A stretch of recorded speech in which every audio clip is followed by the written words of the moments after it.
What's happening, y'all? This is Mike D with Black Fathers Now, where we're bringing the village to the brothers. Every couple of weeks, you can look forward to a quick inspirational message or a thought-provoking guest with knowledge and wisdom, all geared towards helping you be the best father that you can be. We're bringing the village to you. Now it's your turn to do something with what you learned. All right, y'all. Let's go.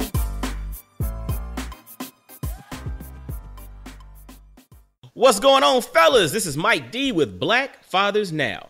Now, dig this, fellas. We have an awesome guest on the line today.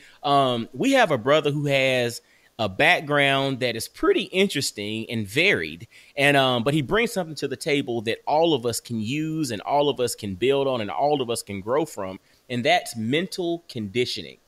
So the brother that I have on the line is my man, Elliot Allen. Elliot is a husband and a father of two boys, and he's based out of New York City. He's the founder of the Mental Conditioning Movement. Elliot is a former computer engineer and has worked for many companies on Wall Street. And ultimately, he eventually left the computer industry due to him feeling, not being fulfilled in regards to his life mission. And so that caused him to embark on a career in law enforcement, where he currently remains. Now, his various experiences and background led him to uncover his true passion, and that's helping others understand how mindset impacts and affects every aspect of our lives. The Mental Conditioning Coach. Fellas, to the Black Fathers Now family, let's welcome my man, Elliot Allen. Elliot, how you doing, brother? Thank you so much, Mike D. Thank you, my brother. I'm doing really well. I'm really excited about this opportunity to, get a chance to talk to you. I've been looking at your work, and it's very exciting. The things that you're doing for our fathers out there, for our Black fathers. So it's very exciting to be able to come on here and hopefully have an opportunity to kind of push the train a little bit and put my food for thought into into play. So I'm super excited, and I thank you for the opportunity, my brother. No doubt, my man, no doubt. And, before we get started with any interview, I always like to let the brothers give shout outs. I mean, first off, I want to help you to, have a few brownie points when you when wifey gets home, right? Yes, so, yeah, go ahead and give a few shout outs, my man. Well, first and foremost, as you stated, I definitely have to shout out my lovely wife, Michelle Allen, who without her, literally, I wouldn't be here, because she is, not only my wife, but she is the part of me that helps everything to grow. Mike D talked to you guys a little bit about the Mental Conditioning Movement, which is something that I created, but her role in that is so critical, in that she is my publicist, she's my manager, she's everything. So I definitely would love to give her a great shout out and say that I love you and I appreciate all that you do for me and helping me to become, a good Black man and a good Black father. I definitely want to shout out my boys, Isaiah and Aaron, as they are getting ready to head back to school. I think you guys down there might have been back to school already, but here in New York, we are still awaiting another couple of weeks. So we're just getting ready to finish that up, and I'm looking forward to a great school year coming up for all of the kids out there. And then one last quick shout out to my mom and dad. They have no idea how to use the internet, so they'll probably never hear this unless I give it to them. You're going to give it to them. Yeah. But I really would like to give them a quick shout out, because everything that I'm going to be saying on here today, everything we're going to be talking about, Mike D and I are going to be sharing today, for me, they are really the key catalyst. They are really what I call my first mental conditioning coaches. So I'd like to shout out my first mental conditioning coach, my mom and my dad. So I'm going to close it with those two for my shout outs. Your first mental conditioning coaches were your parents. We're going to have to go back on that, because that's powerful. And fellas, make sure you make note of that. Your kid's first mental conditioning coach is going to be you. Yes. Yes. That's deep. That's deep. We got to come back to that one. That's it. We got to take it back. Mm-hmm. And one thing I wanted to highlight, Elliot's wife was the one that reached out to me. And it's pretty interesting, fellas, when we talk about our village is more than, just our children. It's our spouse as well. We cannot forget our spouse, because our spouse is so integral into our growth and development. They say behind every great man, there's a great woman. I say beside every great man, or sometimes in front of every great man, there's a great woman. Amen. And I can attest to that because Elliot's wife actually has been listening to the podcast, and she literally sent me a DM initially. I think it was on Instagram or Facebook or something. And was like, you know what? I think my husband would be a great connection for you. And she explained what he had going on. And I was like, yo, link it up. Let's make it happen. And that's how he and I developed this relationship. And fellas, that's how you all are now being blessed with Elliot Allen, the mental conditioning coach. Is it started with an interaction with his wife. So don't omit the opportunities that can arise from not just your direct connections, but the connections by your spouse and your children and the parents of your children's friends and all of that. Be open to connecting in any way, shape, or form. But also, again, go back to highlighting the value proposition, the biggest value that we have in our life, and that is our spouse that we've been blessed with. So I have to kind of add on to that, my Absolutely. man. And no doubt. So let's take this thing back, man. We talked about your story. I mean, you worked as a computer engineer. You worked on Wall Street. Mm-hmm. You're currently in law enforcement in New York. Mm-hmm. And then you created this mental conditioning movement, this mental conditioning coach thing. Like, where did all of this stuff begin, man? Well, I'll take it back. As I said in my shout outs, I have to again, give a lot of credit to my parents for instilling certain values into me. But as I said, as you stated earlier, I grew up in New York City. I was born, raised, and I'm still here in New York City, more specifically, Queens, New York. I went to August Martin High School. If anybody's listening who went there, shout out to August Martin High School. From August Martin High School, I graduated and went to LaGuardia Community College. And when I went to LaGuardia Community College, I studied computer engineering. Mike D talked about, my computer engineering career. That's where it actually began, my computer engineering career. That was a very good school because they sent me on on internships. And I'd like to just kind of slow it down and just show you that when you start to study your mind and when you start to study mental conditioning, one of the things that's important is that you have to understand that during the duration of our lives are predestined, but it's really about us being able to mentally understand that and mentally appreciate each step as you go. So I really like what Mike D does and that he talks to us. Anyone that he interviews, he really gets into, as he says, their origin, because you must understand your origin to get to your final destination. If you do not understand that, that's a really, really, really putting yourself at a tremendous disadvantage. So that's what really I'm going to be going through this, but I'm going to be interjecting as we go, the mental part of it. And it's very important for me to understand and recognize. I have a saying that I say, nothing is for nothing. So when I was in college, one of the things that I was trained on was how to do interviews. And let me just say, for me, I have, and I don't know if the right word is suffered, but I have something where I have social anxiety. I've never been a person I'm very uncomfortable with parties. I'm very uncomfortable in social environments. But I was able to learn the abilities of how to do interviews. So I had a counselor who showed me how to do that. So when I started to go on these interviews for computer engineering, I did very well. So my first job out of the gate was at IBM, which was, at that time I was, 19 years old. So I was overwhelmed with that. Like, I'm 19 years old and I work for IBM. So that was like, what and I'm in Manhattan, in New York City, working for IBM. That was an experience that to this day I build on. Even though that was 20 something years ago, I still build on those experiences of being there. Although, let me just tell you, at that time, they wasn't paying me no money. I didn't know that. I was 19 years old. I was living at home. They were paying me $25,000. That was a lot of money for me. So this is great. I didn't know any better. As I kept progressing and I met different people within that genre, they started to tell me, you know what, you can keep moving and get what they call was a headhunter. And I got a headhunter, and the headhunter told me, listen, I can get you more money and you can go to a different location. But here we go. Now the mental part of it is that I was suffering from social anxiety. So I'm going to show you how it affected me even early on. I was comfortable where I was at, even though I came to a point where I realized, I'm not making the kind of money that I should be making, but I'm comfortable here at IBM. I don't want to leave. Even if somebody's telling me you're going to make some more money, I still was like, I don't want to do that.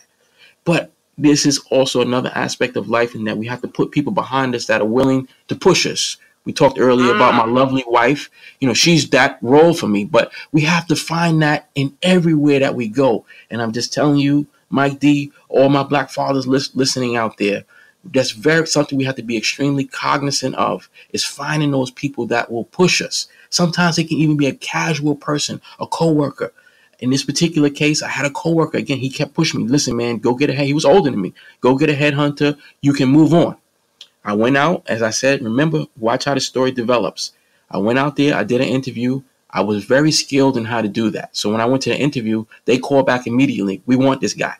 But my anxiety, I don't want to move. But that coworker that I had at the time, he said, no, you're not staying here. You must move on.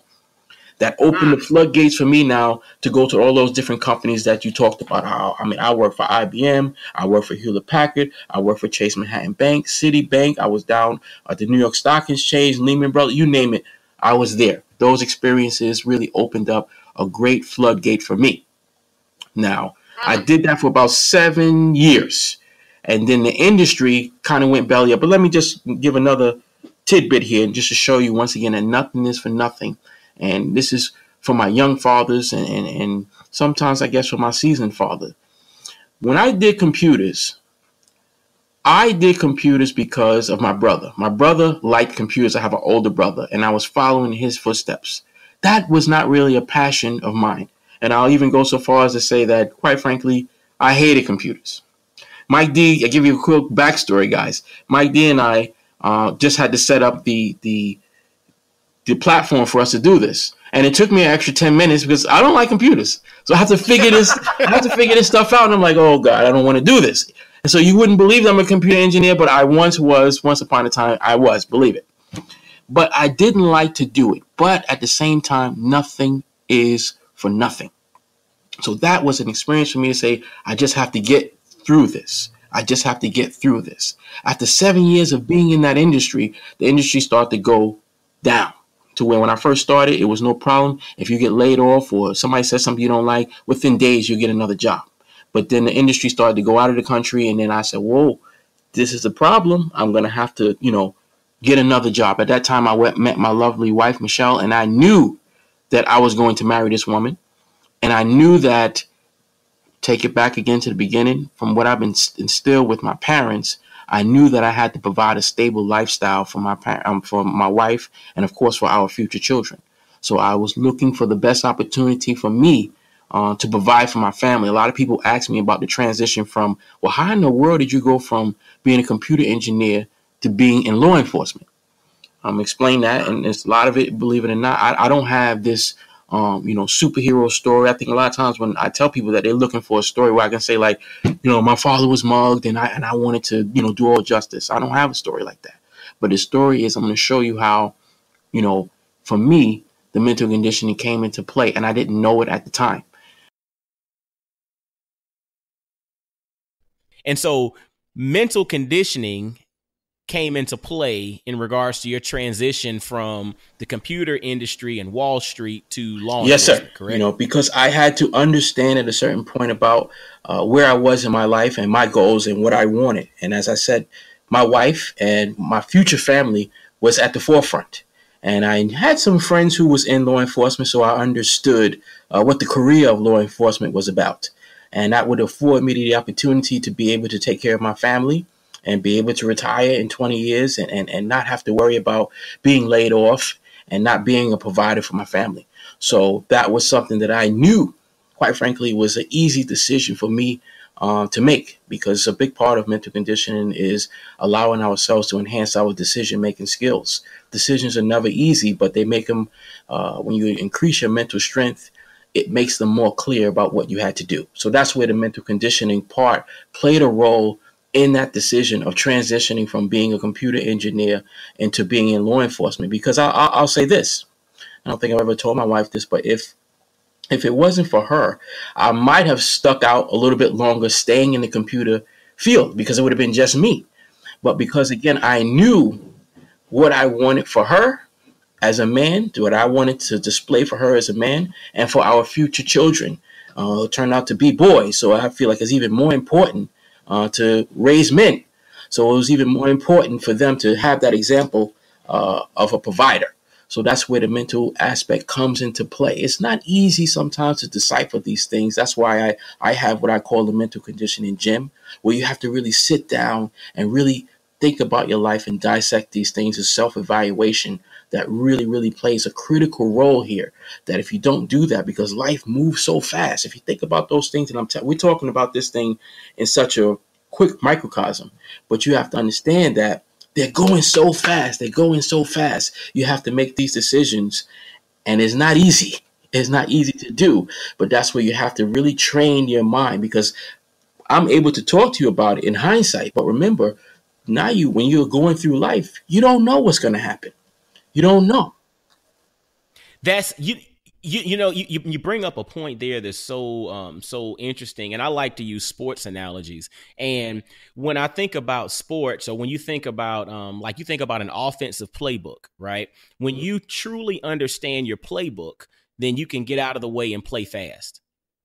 The issue is folks cannot execute their playbook fast because they don't truly understand it. So when it comes to mental conditioning, when it comes to yourself, when you understand yourself well, you have the ability to play fast. You have the ability to pivot, to react in a way that's advantageous to who you are, because you know yourself. But if you've never taken that initial time to dissect and to understand who you are and know yourself and know your makeup, then you're not prepared to deal with challenges that are going to arise. Absolutely. Absolutely. And I love your sports analogies. That's why me and you are really on the same page, because I subscribe to the same analogies. For me, I love the sport of boxing. I love the sport of boxing because boxing to me is such a microcosm of life in its most raw form. You have two fighters in that ring now that you have to train yourself now. You have to get yourself in shape for one particular night to face an opponent. And that opponent in life is actually life. But when you're in the boxing ring, it's that man or that woman that's standing across on the other side of the ring from you. But like you said, you have to, the best fighters in the world. Floyd Mayweather happens to be one of the greatest fighters to ever fight. You have to give him that credit. Of course, I'm sure somebody's going to debate that. That's fine. That's no problem. But you can't take nothing away from him because of his mental strength. Let me add that he's not my favorite fighter, but I give him all the respect in the world because of his mental strength. He knows one thing. If I'm in shape, nobody can beat me. It doesn't matter I don't worry about what the other guy's doing. They ask him, oh, you watch tapes? I'm sure he does. But at the same time, I'm not worried about that because I know when I'm in shape, which he always is, I know one thing. No one can beat me. So that's the same way I feel about life. And when you just talked about, you touched on self-evaluation. Self-evaluation is the most important aspect of mental conditioning. When you are finely tuned of knowing who you are, that gives you ability to take the storm, because life is always going to give you storms. So when those storms come, when you know who you are, that gives you such an advantage over everybody else. Because as I said, these storms come so hot and heavy, and sometimes they come so fast that you lose who you are. And adding to that, the thing that I think some people tend to omit is the fact that regardless of how hot and heavy the storms are coming, right? And that's the thing. There's not been one person that's skated through life without any storms. There's not been one person that skated through life without a storm. And so to that point, whether you've, like they say, if you've not been through one yet, just get ready because one must be on the way. You know what I'm saying? And so to that point, that in essence highlights what my man Elliot is doing with mental conditioning and being a mental conditioning coach. And I want to ask you something here. It just makes me think about, with your day-to-day job in law enforcement, how mental conditioning comes into play in that particular industry. Because, for those of us who are not in law enforcement, who are on the outside looking in, I mean, we can only imagine, the quick thinking that's necessary to operate. And especially being a brother in law enforcement in New York City, how you're dealing with, different scenarios, but then you're also dealing with the perceptions as well. So from a mental perspective, you have to be conditioned to do your job and do it effectively. But then on the flip side, do it correctly. But then you have this social aspect of how the world is viewing you as a police officer. But then on top of that, being a Black police officer, it's like, how do you take your own medicine, so to speak? Like, how does this come into play for you now on a day-to-day? Okay, so I'm gonna answer that in two parts. I'm gonna answer it direct in terms of directly what you're asking me in terms of my day-to-day operations and day-to-day activity. That's a very, very, very good question that you asked me. As far as mental conditioning with my day-to-day operations of being in law enforcement, yes, it's very important to have a very strong and sound mental strength because, as you said, especially when you happen to be working in a very busy place, which I done for a lot of years. And those situations that you run into requires you to make quick decisions. And a lot of times they're life and death situations. It may not even be my life that's on the line. It may be to somebody else's life that I came there to try to help. So you have to be able to make those decisions, the interactions that you make when you walk into somebody's house. Because one thing with me that I understand is that to take this job, I'm there to help people. So when I come to your house, mentally, that's my first goal. I have to be strong with that because let me give you a scenario. You may walk into a situation where a husband and wife is disputing, right? Maybe the female call, it doesn't really matter. Let's say, for example, maybe the female call law enforcement to come to respond to the home. A lot of things are going to get said because people are angry. Sometimes people are angry at that moment that they're going to lash out at you because you came to the house. Listen, from a male standpoint, my wife and I are having an argument. And here comes some other man to get involved in this argument. Granted, I am law enforcement, but at that moment, he may be saying, this is something that I felt like my wife and I should be handling. And you're coming into my home and you're going to get in the middle of that. I understand that. That's a mental thing that I have to be able to understand that my goal. So he may lash out at me and call me a name. But I understand where that comes from. And that's where the mental aspect comes into play. I got to understand, why am I here? What's my real goal? That's a self-evaluation of the job. But what happens is that a lot of times law enforcement take that stuff personal. Somebody come into the house, they lash out at you, called you a name or whatever. Now you're on that level. When I walk into the house, I'm not upset. But I can't allow that if I'm there to do my job. Mentally, you have to be strong with that. And that's where I would say the mental conditioning part comes into play when you're doing a job like that. Because, again, you're doing it at a very high level. That I tell people all the time that as much as I tell people ask questions a lot of times about our daily operations, but that's not something that I can articulate to you. I never can. I can't really tell you, I can give you an example, but to really make you understand is impossible.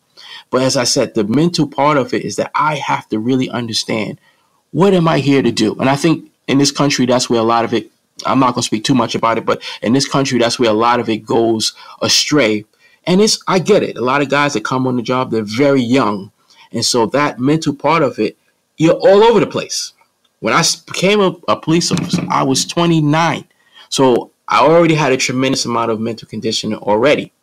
So I wasn't allowing the outside influence to come in. Remember I said in that boxing ring, the opponent was not going to come in and make me change how I fight. I fight the same way because I'm in shape. And it doesn't matter what is going on the other side. I have to stay true to who I am. So that's the first part of it.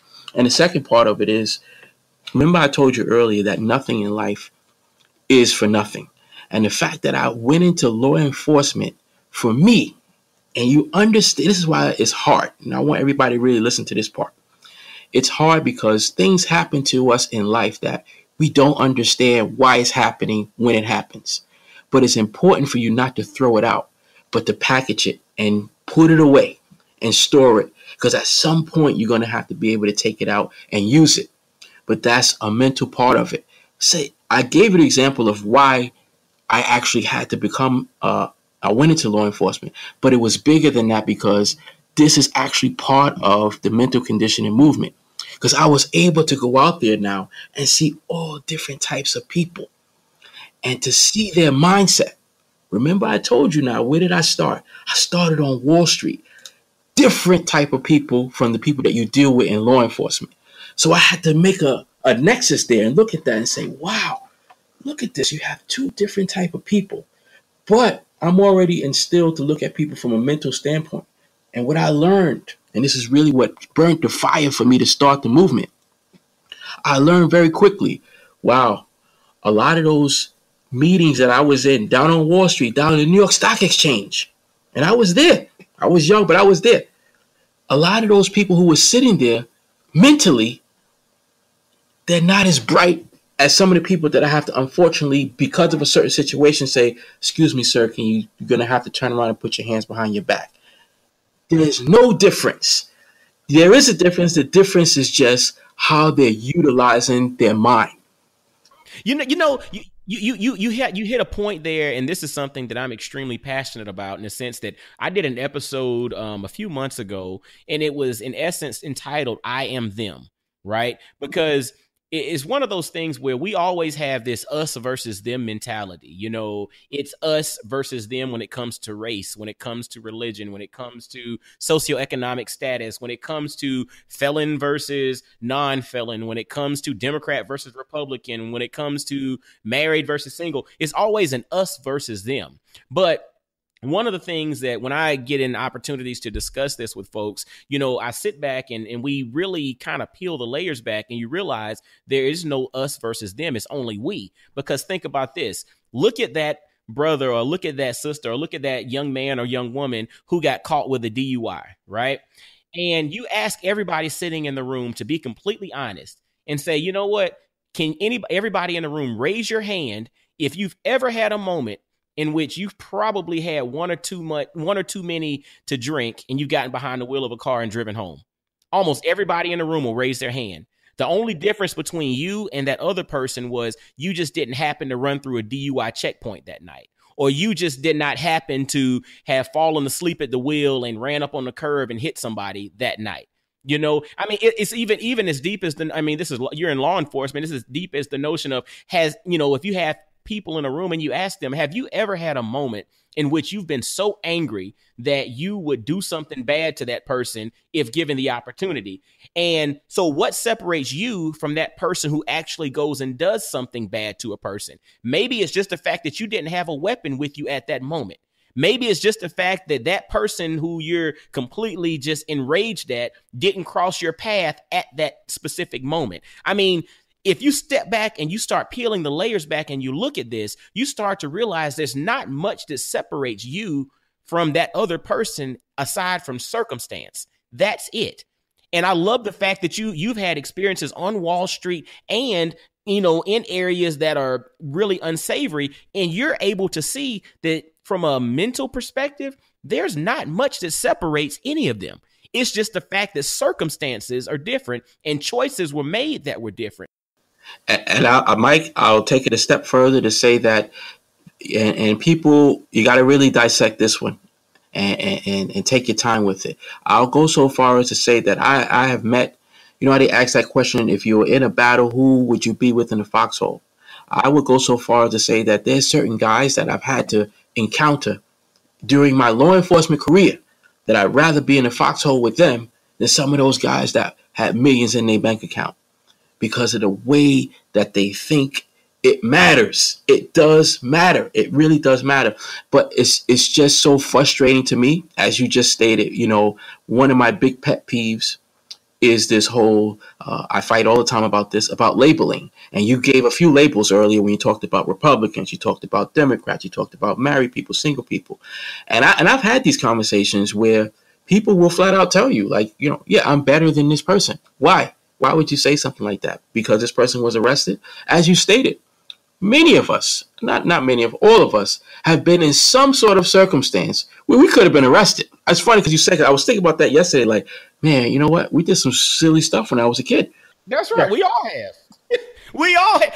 That's right. I just happened to not drive through a DUI checkpoint that night. That was the blessing of the night, Both ways. For those guys that's on the other side of the law enforcement, I want those men to understand, because that's where the frustration comes in.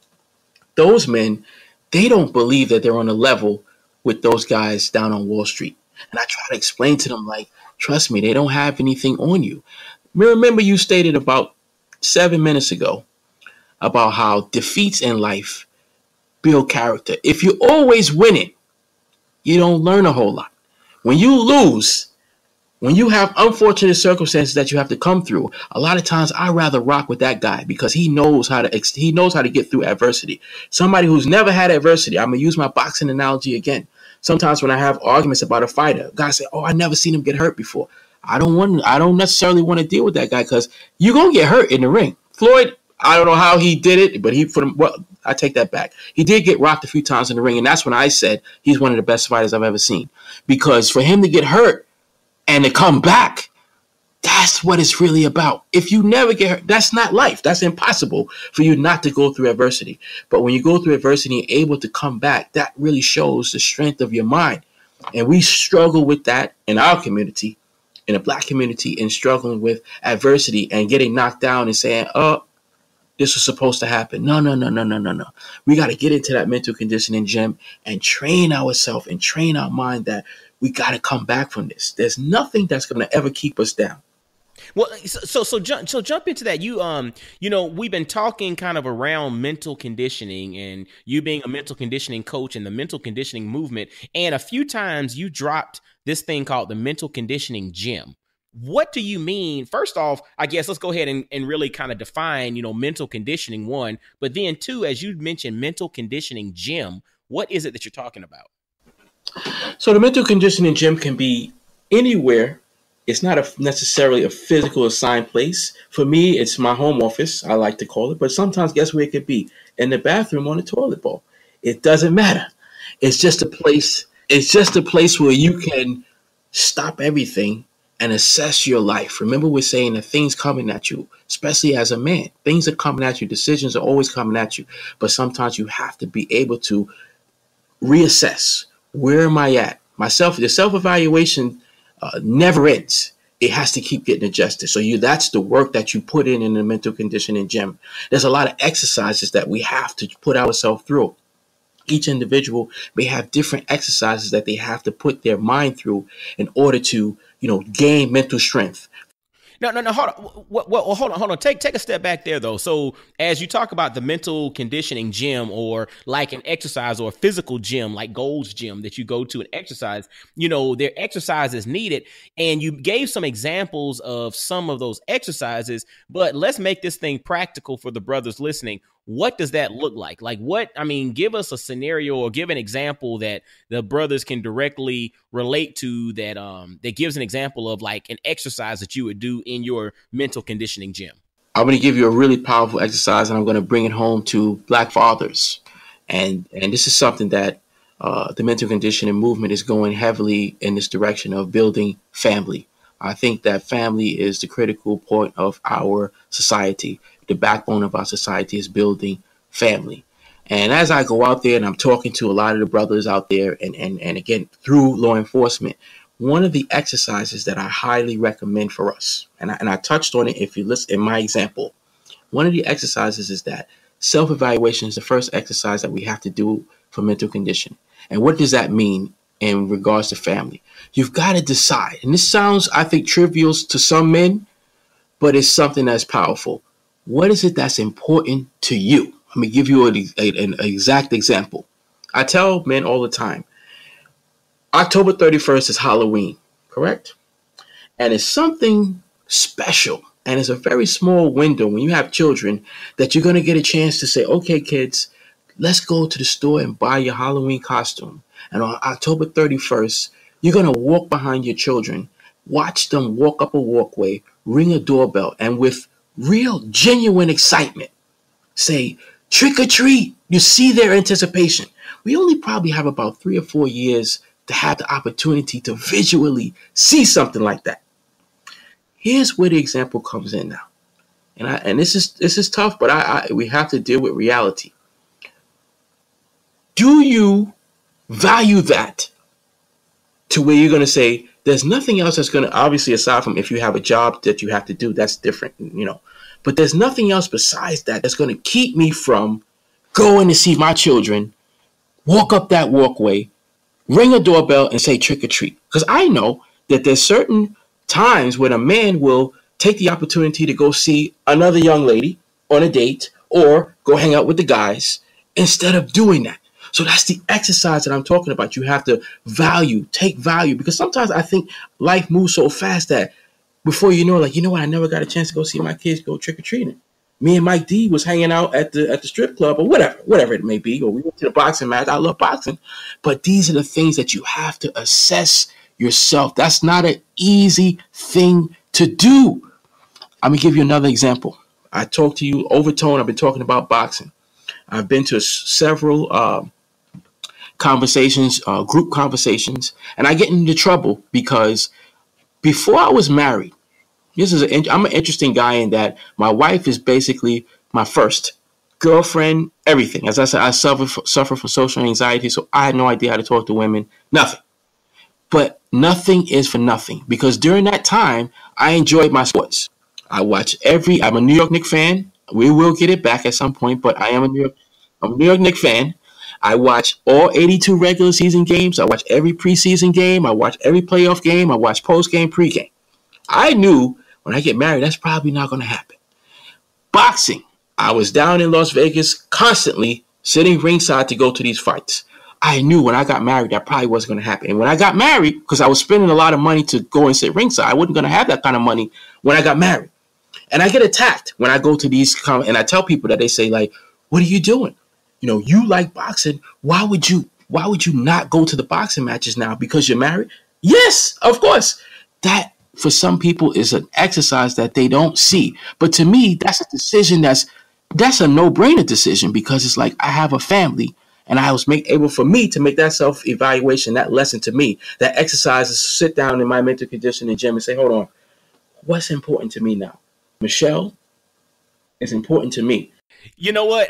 Hold on, because right there, you said something that's interesting. So when you think about the mental conditioning gym, it's kind of like your quiet space, or, you know, some people will use it like their upper room or their closet, or, you know, for those that meditate, you know, their little spot that they go and they meditate in the backyard, or it's literally your space to unpack, to evaluate, and to prioritize things in your life. And we have to, and it's interesting you say that, because when I look at day-to-day life for a lot of us, you know, we live in perpetual busyness, right? We're not always productive, but we're always busy. From the moment our eyes open to the moment we fall asleep at night, we're busy. And I think culturally we have been accustomed to value being busy. It's like, even when you're at work, you know, it's not seen as being good business to tell somebody that, you know, I'm just kind of chilling right now. It's like, no, I got to be doing something, or I got to be scanning through my email, or I have to be, for you, probably on the beach somewhere. I got to be doing this or doing that. I always have to be busy, but we haven't taken enough time to step back and realize busy is not equal to productive. So just because you're busy, that doesn't mean that you're productive. But then when it comes to being busy perpetually, we don't have that time to spend in the mental conditioning gym, or we don't have that time to find that safe space. And it's the notion of, you know, in a lot of the, if you watch a lot of stuff revolving around women, a lot of this stuff is about self-care. You know, women are encouraged to, you know, get the nails done and to take time for themselves and to go on a walk and, you know, watch a movie and do that. But what's interesting is you rarely see this emphasized for men, to have self-care. I mean, now granted, we're encouraged to go to the doctor, you know, to do preventative maintenance in that regard. But when it comes to the daily things that we are needed, the time to spend in this mental conditioning gym, as Elliot has branded here, that's not overly encouraged for us, because to spend time in the mental conditioning gym, we have to be still. And our society does not value being still. Our society values being busy. And so, fellas, pay attention to that. I think the first question is, fellas listening, where would be your mental conditioning gym? Where would be your mental conditioning? Where is your safe space? Where is that place that you can legitimately reflect? I'll tell you where one of mine is. I mean, I was laughing about the bathroom. I mean, I don't spend as much time in the bathroom to get it in, but when you stop and you think about it, for me, it's the car.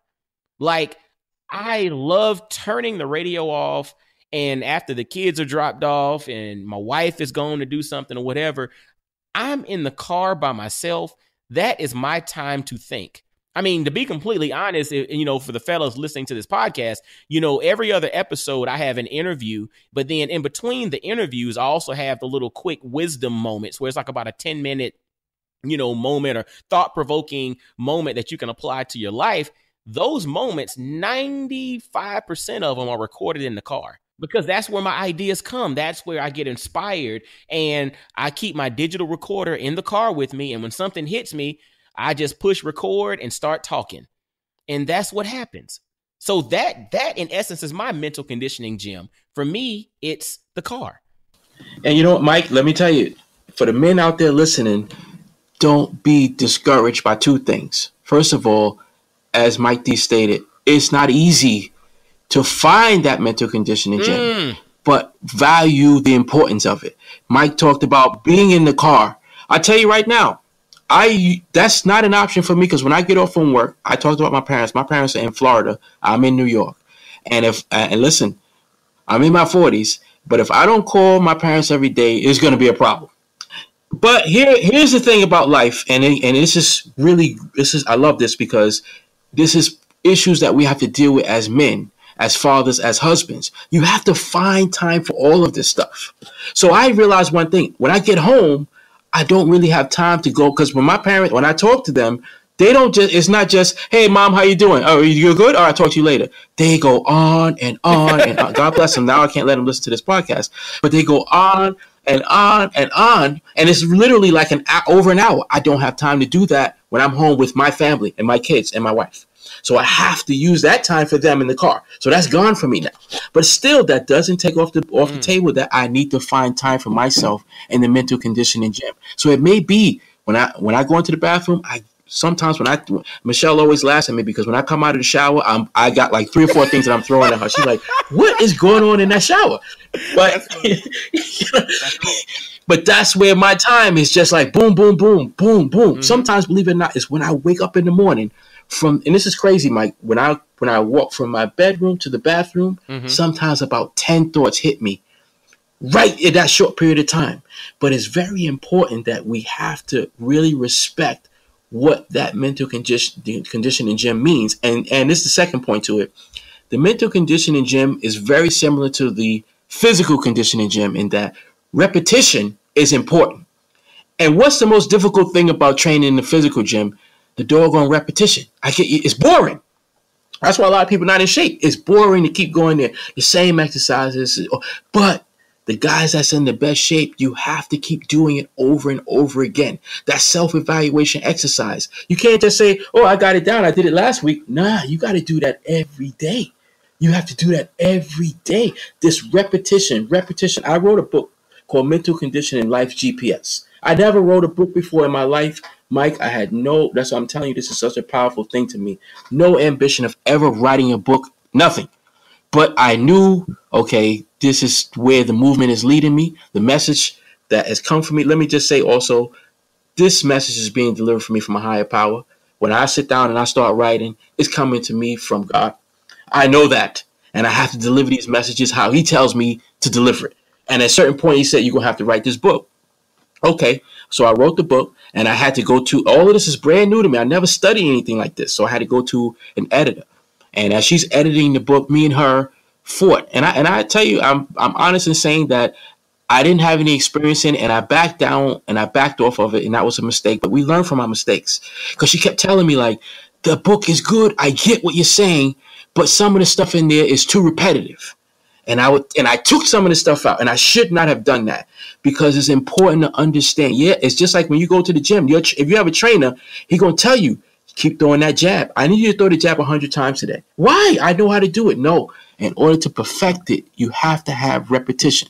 mental conditioning is the same. You have to keep doing it. So for me to keep telling you, I'm going to keep telling you, because that's how it's going to stick, and you're going to understand, and you're going to be able to take it into your mental training, into your mental diet. That's another word that I interject on the table. Mental diet is very, very important. What you take in, you got to be careful. You have to be careful. All of that goes into play. You know what? You hit a nail on the head there, and I think that analogy should work for just about everybody, because how many of you fellas that if you're not in great shape right now, but you go to the gym every day, you're hitting it hard for an hour and a half, 2 hours every day, but you don't see any progress, but then you take a step back and you realize you have not changed anything when it comes to nutrition.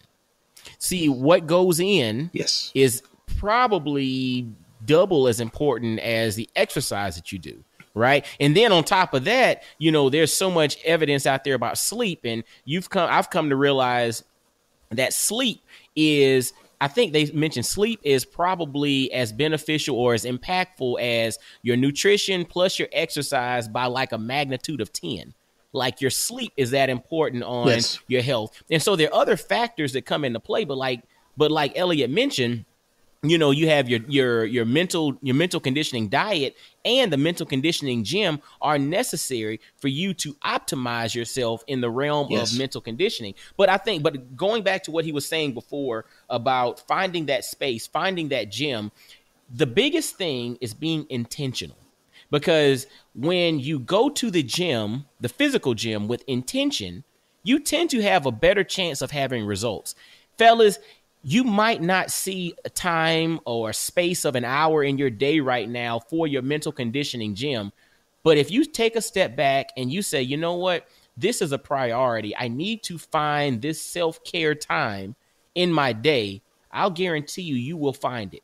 Whether that means you have to get up an hour early before everyone wakes up, whether that means you stay up an hour later after everyone goes to bed, whether that means, the kids stay at the after school care for an extra hour while you get what you have to get done, whatever it may be, whatever your situation is, you find it. But it starts with you being intentional. Be intentional about the value proposition of having a mental conditioning gym within your life, within your lifestyle. It is necessary. Without it, you're not going to grow. Without it, you are not going to be effectively prepared to deal with the challenges and the storms that life throws at you. And literally, you take a page out of my man Elliot Allen's book, man. And he has a book, like you mentioned, is Mental Conditioning Life GPS. Speaking of that, resources and workshops and all of that, I know we'll have the information in the show notes. Folks can go to elliotallen.com and get information about mental conditioning and all of that, and also to connect with you and your story. But what are some of the other things you have going on? I see that you do workshops and speak and all of that. What are some of the things you have going on, my man?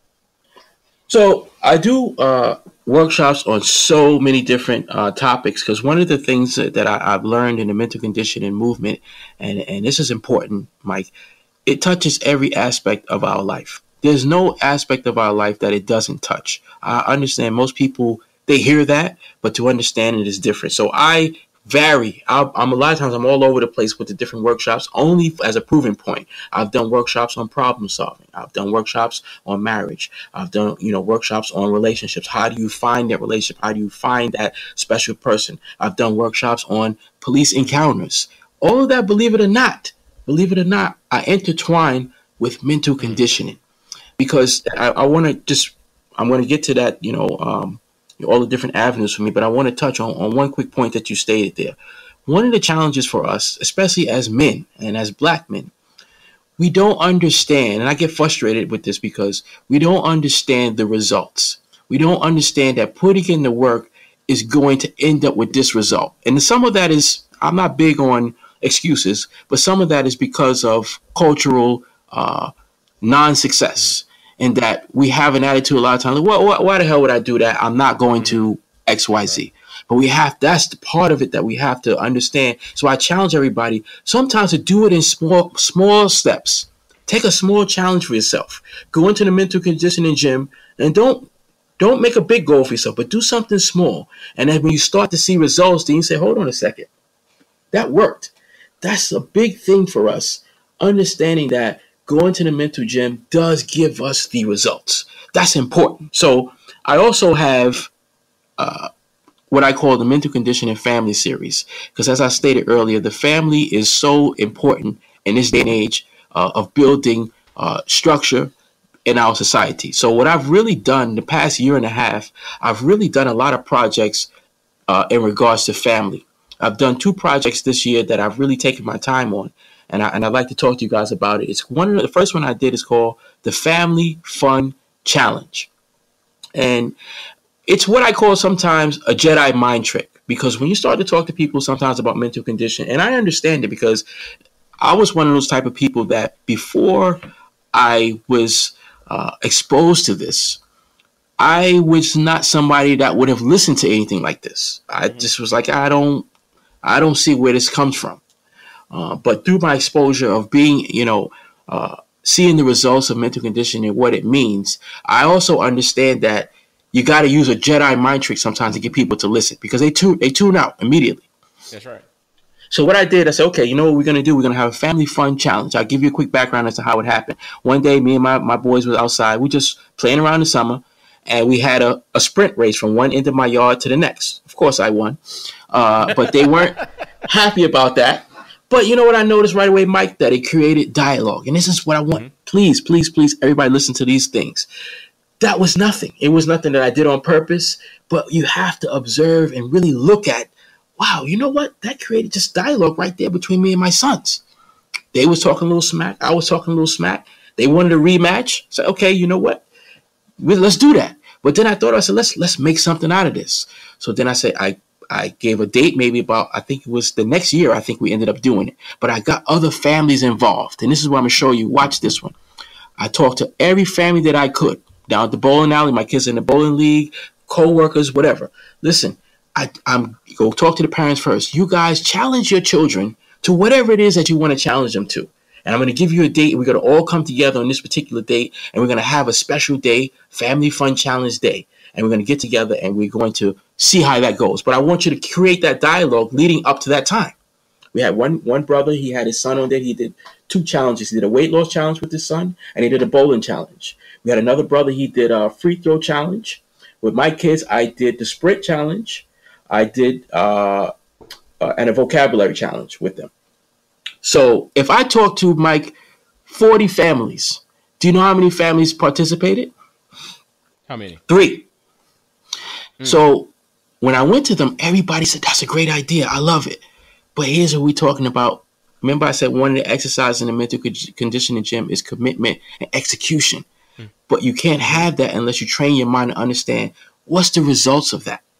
So if you understand, like when our children come out, I think it's a misconception that automatically you're going to have this great relationship. You're going to connect with your kids.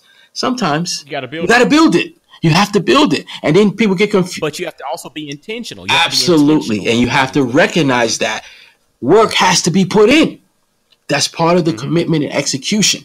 So we did that. And with those 3 families, it was super powerful. As I said, when you do these things in life, we don't know. I didn't know if it would work. And I got such a poor turnout. I was like, I don't know. But Mike, with those 3 families that I had, it was the most rewarding thing that I've done yet, because the dialogue that they had, the feedback that we got after, the dad was one of the dads that they did the weight loss challenge was phenomenal. He actually sabotaged his son to gave him extra food to make sure that he won the weight loss challenge. So that was dynamite, you know what I mean? But that was great dialogue, getting them guys on the scale. Unfortunately, I'm not sure. I think my leg was hurting. I did lose the sprint. I'm not sure what happened on that particular day. But again, it created great dialogue for our children. And it helped us even with the books, because my kids had to study the vocabulary words. So all of these things kind of go into play. The second thing that we're doing is we're doing Couples Night of Love. This is actually coming up September the 8th, where we invited couples, because what's the backbone of family? Husband and wife. That's the backbone. What do our children see? Wow, mommy and daddy together. As men, that relationship, remember we said earlier, and we said we was going to come back to it, we are our first mental conditioning coach for our children. So remember this, even if you're absent, you're still your first mental conditioning coach for your children. Ooh, powerful. Look, fellas, pay attention to that. If you're there, you're their first mental conditioning coach. If you're not there, you're their first mental conditioning coach. So what does that state, or what does that say you need to do? You need to be there. Yes. Pay attention to that. That's very important. If you're there or if you're not, you're still going to be their first mental conditioning coach. So either you're going to help them along the way, or they're going to have to figure it out on their own. Fellas, pay attention to that. Be intentional. Take advice from my man Elliot here in regards to, getting into the mental conditioning gym, but paying attention to the mental conditioning diet, but then also create some challenges, create some things so that you can build upon, so that you can build your mental conditioning, so that you can then meet life's challenges and meet the storms that are coming in life to the best of your ability, or the best way in which you've been blessed to deal with those. So fellas, I hope you take heed to all of that, and then also connect with Elliot. So Elliot, what's the best way for brothers to get in touch with you, man? You could go and check me out at www.mentalconditioningmovement.com. Okay. On there, we try to keep everybody posted. You're going to see all of the lists of different workshops that we've done.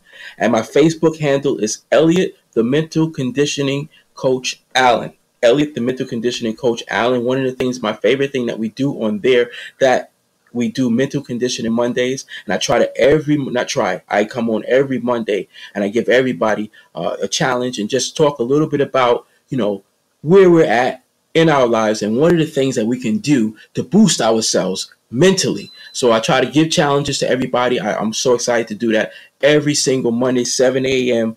That's on. That was actually a challenge to myself to be able to do that. And we're going on almost 2 years now of doing that. Have not missed a Monday. I don't care where I'm at. If I'm out of town, it doesn't matter. I stop where I am and make sure that goes on. So again, these are little things, Mike. Again, we only have a limited time to talk, but there's so much meat in what we're talking about, and that, all of these little challenges that we have to start taking seriously, especially as we get older, and understand the powerfulness of setting a small goal for yourself. I'm going to go on every Monday and make sure I do mental conditioning Monday.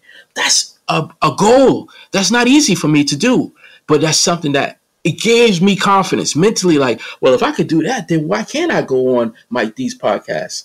And why? And you go on from there. But we have to set those small goals for ourselves and, keep going. I would be remiss in not giving you the actual definition of mental conditioning. You did ask me that, and we're talking so much I didn't even get to you. Mental conditioning, here it is, guys. And I'd say that this is AKA the formula of life. I promise you, if you write this down and if you store it in your phone, as you're going through things in life, it's like a math formula. Plug in the numbers, plug in what's going on in your life. You'll be able to see some direction. It goes like this. Mental conditioning is the strengthening of our minds to enhance our decision-making skills toward our big picture while staying the course. I'm going to say it one more time. Mental conditioning is the strengthening of our minds to enhance our decision-making skills toward our big picture while staying the course. I ask everybody, especially our men, especially our black men, write that down. That's not something you can dissect within 5 minutes, but really look at each part of that. Really look at each part of that. And I promise you, if you're installing those things into your mental diet, into your mental gym, life is going to be not easier, but life is going to become clearer to you. Those decisions are going to become clearer to you. You're going to get knocked off the course. But when you have a big picture, when you have something that's driving you, you're going to be able to get back on the course and stay on that path. It's not easy, but Mike D gave you many examples of how we're doing that and why we're doing that. Like I said, I'm in a career now of law enforcement. I got 6 more years to go, and I'm going to get out and I'm going to be able to do my mental conditioning thing full time. But I have to keep going because my big picture is my children. My big picture is my wife. And that drives me past everything. Life has temptations, all kinds of temptations and things that we shouldn't be doing. But it's a clear decision what I have to do because of that mental conditioning definition. So I encourage everybody, write that definition down, put it in your phone. And when you're driving and you're in that mental conditioning gym, think about that. That's not easily unpacked. It's a lot there. It's not easily unpacked. It's not easily done. But fellas, again, listen to my man, Elliot Allen, strengthening our minds to enhance decision-making skills while pursuing the big picture and staying the course. Fellas, I mean, I don't think there's anything else that we can add to that. And make sure you visit Elliot Allen. Go to mentalconditioningmovement.com, mentalconditioningmovement.com, and you can get with Elliot on Facebook. And again, give your Facebook handle. It's going to be Elliot, the Mental Conditioning Coach Allen. And check me out on there. You check out Mental Conditioning Monday, all of the different things that we're doing. I try to be proactive with that and keep everybody up to date with it. And, the movement is growing. As I said, Mike, I appreciate you having me on. This is all new to me, and I'm learning and having guys like you, as a mentor to see what you're doing. It drives me. As I said, we started this conversation off earlier by talking about having people that will push us. Mike and I have just met, about a month ago, but at the same time, he's already a guy that is pushing me, because I see what he's doing, and we have the same verbiage, we have the same language, we speak the same language, and he's already pushing me. Hopefully I'm doing the same thing for him. Hopefully I'm doing the same thing for you guys out there, because that's what we have to do. We have to push each other to go forward. Thank you for taking time to hang out with the Black Fathers Now family, man. And brothers, again, man, be mindful of your mental conditioning gym. Find that gym. Be intentional about finding that. Realize that it's super important and it's necessary for you to get to a point in which you can strengthen your mind to enhance your decision-making skills while pursuing the big picture and staying the course. Fellas, be mindful of that. Also, check out Elliot Allen. Visit mentalconditioningmovement.com. Follow him, Elliot, the Mental Conditioning Coach Allen, on Facebook, and I'll have all of that in the show notes. The book is available. You can buy that on www.mentalconditioningmovement.com. The book is called Mental Conditioning Life's GPS, and it's really it's not a long book. It's a book that just gives us a template of where to follow. I don't get into like a very long book. I just give you a nice template to follow. So I encourage everybody to, give the book a read and use that as a template to go forward and help you, in your exercises in the mental conditioning gym. Most definitely. So, fellas, grab a copy of the book. Again, visit mentalconditioningmovement.com. You can get all of Elliot's information right there. Check him out. Bring him in for a workshop. Learn from him. Connect with him on social media. The brother has a story, and he's also passionate about telling his story and allowing that to impact you to be the best person that you can be. And at the end of the day, that's being a part of this whole Black Fathers Now family. Our tagline is bringing the village to the brothers, and Elliot Allen, the mental conditioning coach, is part of our village. We thank you, Mike. Thank you, my brother. So, no doubt, brother. Fellas, as always, visit blackfathersnow.com. Visit IamMikeDorsey.com. On social media, follow Black Fathers Now on Instagram, Facebook, Twitter. Shoot us a message. Make sure that you're listening to this on Apple Podcasts, Stitcher Radio, Google Play, any place you listen to podcasts. Make sure where you're listening to this, you're subscribed to it. Leave us some ratings, but then share this with other brothers. We want 1 million brothers to be impacted by Black Fathers Now, the podcast. So share this with other brothers. And again, reach out to Elliot Allen. Let him know you heard about him on Black Fathers Now. And again, this is brought to you by blackfamilyapparel.com. Visit blackfamilyapparel.com and grab some awesome apparel that celebrates the nuances of the Black family. And also grab a copy of my book, Dynamic Black Fatherhood Manifesto. 10 commitments that celebrate Black fatherhood, excellence in Black fatherhood. I mean, fellas, Dynamic Black Fatherhood Manifesto. They're available on my websites as well, or Amazon.com. And fellas, until next time, y'all be blessed, well, and wise. And I'll holler at you. Peace. Fellas, I hope you enjoyed today's episode. And always visit blackfathersnow.com. as well as follow Black Fathers Now on virtually every social media platform you can think of. Instagram, Facebook, Twitter, everywhere. Just follow us and engage with us, man. Look forward to hearing from you. And I guess until next time, I'll holler at you. Peace.